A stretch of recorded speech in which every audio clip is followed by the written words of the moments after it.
There is a story we tell ourselves about the Large Hadron Collider, a comfortable, domesticated story, and it goes something like this.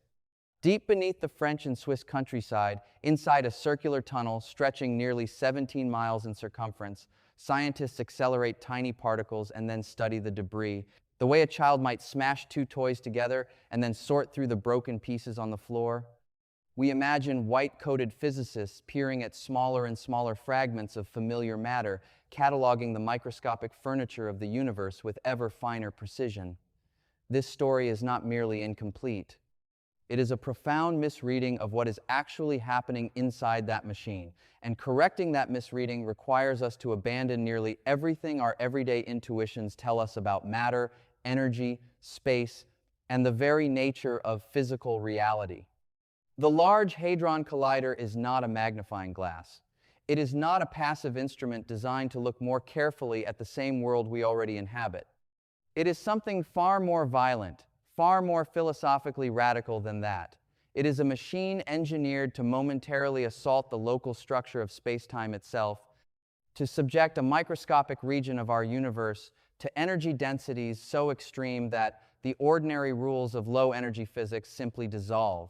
And in that dissolution, nature is forced to reveal the hidden mathematical architecture that silently governs everything we have ever touched, measured, or conceived. The collider does not observe reality from a comfortable distance. It grabs reality by the throat and demands a confession. To understand what this machine is actually doing, consider the following image. Imagine two exquisitely constructed crystalline clocks, glowing with cold light, each of extraordinary complexity, each ticking with perfect mechanical precision.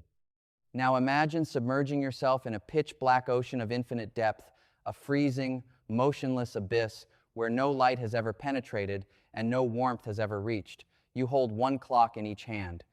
And then, with every unit of force physically available to you, you drive those two clocks together at a velocity approaching the speed of light itself. What happens in the instant of collision is not simply that the gears shatter and the springs uncoil and the fragments scatter into the freezing water around you. What happens is that the sheer concentrated kinetic energy of that impact momentarily boils the ocean. The freezing water immediately surrounding the collision point flashes into a roiling, violent, superheated state, a microscopic fireball of pure concentrated energy, existing for a duration so brief that no word in any human language adequately describes its shortness. And in that blinding flash in the abyss, before the ocean cools again, before the darkness reasserts itself and the silence returns, entirely new structures condense out of the raw energy itself. Exotic objects that had no existence a moment ago, objects that belonged to no catalog of familiar matter. And then, in a time span measured in billionths of a second, they dissolve back into the cold, dark water and are gone. This is what the Large Hadron Collider is doing, not cataloging gears. Creating that flash, and the scientists are trying to catch a glimpse of what condenses out of it. Now we must descend into the first of three profound physical realities that make this picture not merely poetic, but mathematically precise and physically terrifying. The vacuum of space is not empty. This sentence sounds like a philosophical footnote, a gentle caveat added by careful physicists who want to avoid overstatement. It is nothing of the sort. It is one of the most radical, most consequential, most universe-shattering facts ever extracted from the mathematical structure of quantum field theory, and the implications of it reshape everything we think we understand about matter and existence. In quantum field theory, every type of particle, every electron, every quark, every photon, every particle ever detected or theorized corresponds to an underlying field that permeates all of space at every moment: the electromagnetic field, the Higgs field, the quark fields. These are not metaphors. They are the actual, fundamental, physical entities out of which our universe is constructed, and these fields are never quiet. Even in a region of space from which every particle has been removed, even in the most perfect vacuum achievable by any technology humanity could ever construct, these fields continue to fluctuate. They oscillate. They surge. They ripple with activity governed by the iron laws of the Heisenberg uncertainty principle, which forbids the energy of any physical system from remaining precisely fixed at zero for any finite duration of time. The consequence of this is that the vacuum seethes. It boils with what physicists call virtual particles, pairs of particles and antiparticles that flicker into existence, borrow energy from the fluctuating quantum fields, and then annihilate each other and vanish, their entire lives contained within time intervals too short for any clock to measure. The empty space you are sitting in right now is not a calm, featureless void. It is a violently churning ocean of quantum activity, temporarily invisible because the energy scales are too low for the virtual particles to cross the threshold into permanence. And this is where the collider enters with terrifying consequence. When two protons collide inside the Large Hadron Collider at energies approaching 7 trillion electron volts per beam, they are not simply exchanging energy the way billiard balls exchange momentum on a felt table. They are concentrating an amount of kinetic energy into a region of space smaller than the nucleus of an atom that is sufficient to rip real, permanent, massive particles directly out of the quantum vacuum. They are converting pure kinetic energy into matter. This is not an analogy or a simplification. It is the literal physical mechanism described with full mathematical precision by the equations of quantum electrodynamics and quantum chromodynamics. E equals mc squared is not merely a formula printed on posters. It is the operating principle of the machine.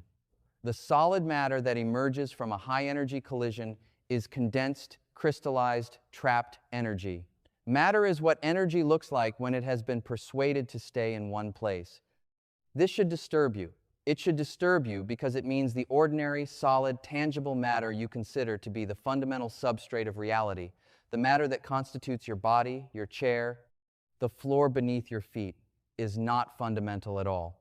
It is a high-energy artifact, a localized pattern of condensed energy in an underlying field that was always there, that will always be there, that fills all of space with an invisible ocean of quantum activity that we are only beginning to mathematically chart.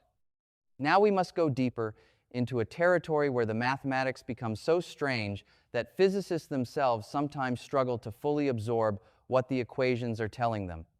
The hierarchy problem is one of the most disturbing, unresolved puzzles in theoretical physics, and its disturbing quality comes not from complexity but from simplicity. The question is this: why is gravity so incomprehensibly weaker than every other fundamental force?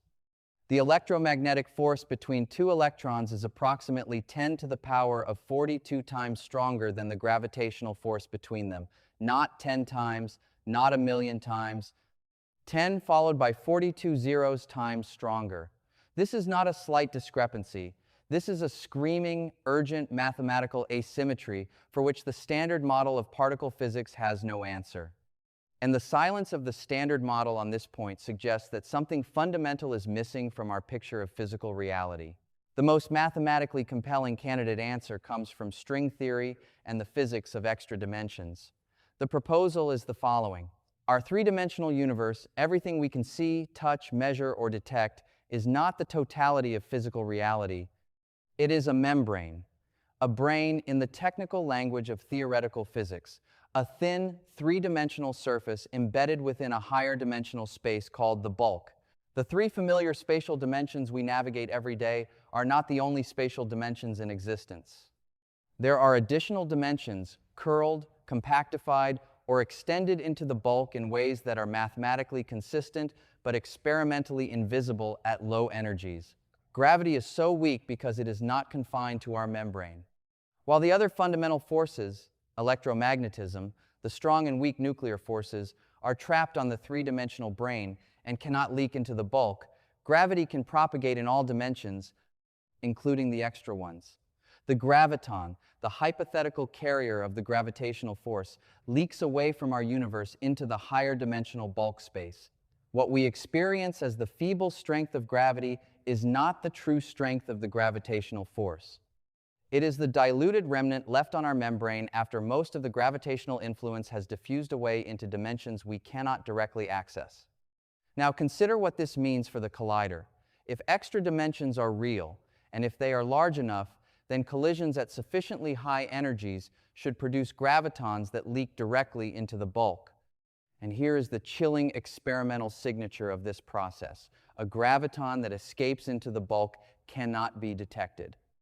It carries energy away from the collision point and vanishes into dimensions our instruments cannot penetrate. The experimental signature of a graviton leak is not a detection, it is an absence, a measurable deficit of energy in the collision products, a hole in the mathematics, a detectable gap between the energy that went in and the energy that came out, with the missing quantity having slipped through the membrane of our reality into a space we will never directly observe. The collider is sensitive to absences. It can detect what is no longer here.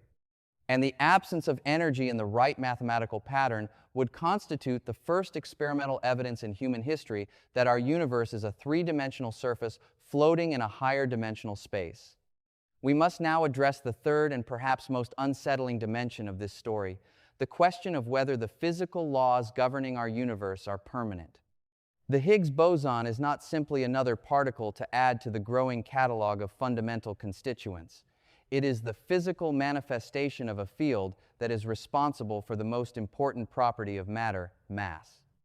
The Higgs field permeates all of space, and particles acquire their masses through their interactions with it.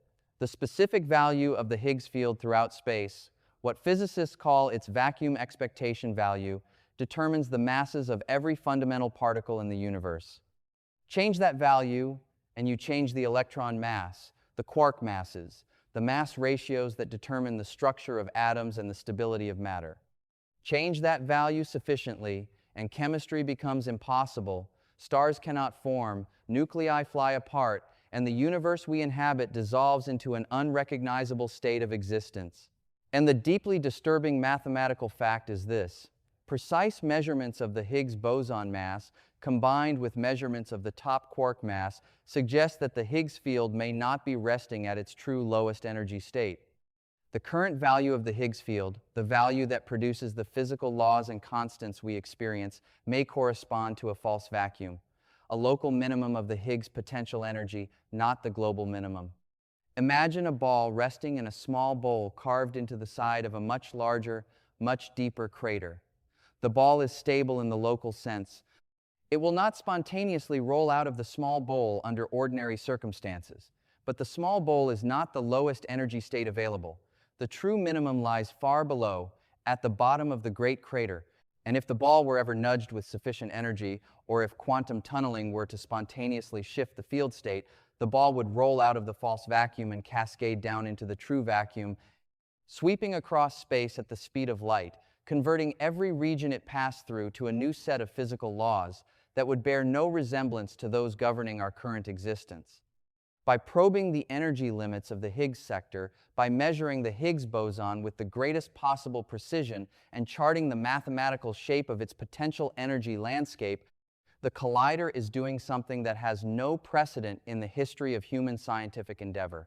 It is measuring the stability of the physical laws themselves.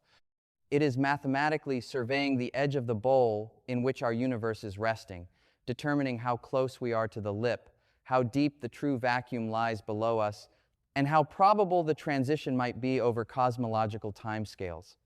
This is not theoretical speculation performed for philosophical amusement. This is quantitative physics. The numbers have been calculated.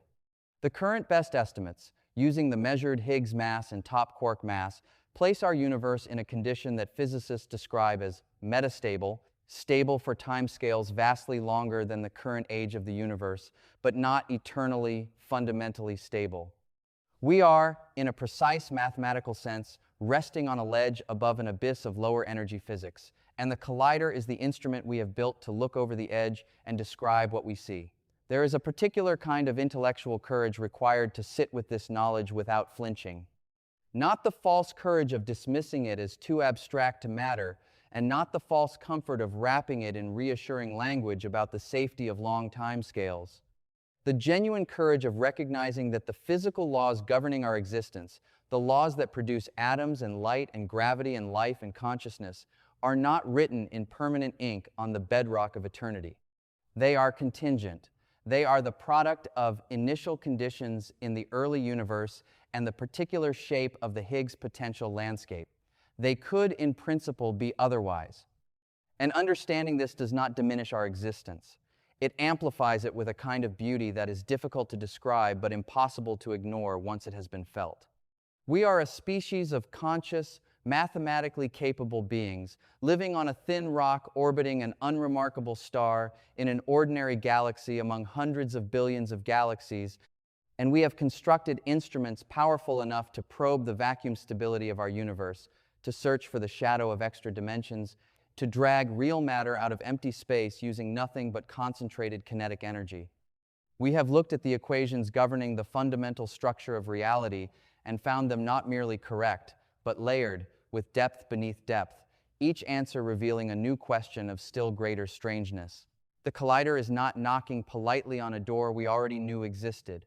It is forcing open doors we did not know were there, in walls we had not yet noticed, leading into rooms whose geometry our mathematics is only beginning to describe. And the willingness to stand at those doors, to push them open without knowing what waits on the other side, to find the mathematical structure of the unknown more compelling than the comfortable certainty of the familiar. This is not merely scientific ambition. It is the defining characteristic of a mind fully awake to the strangeness and the grandeur of the physical universe in which it finds itself alive.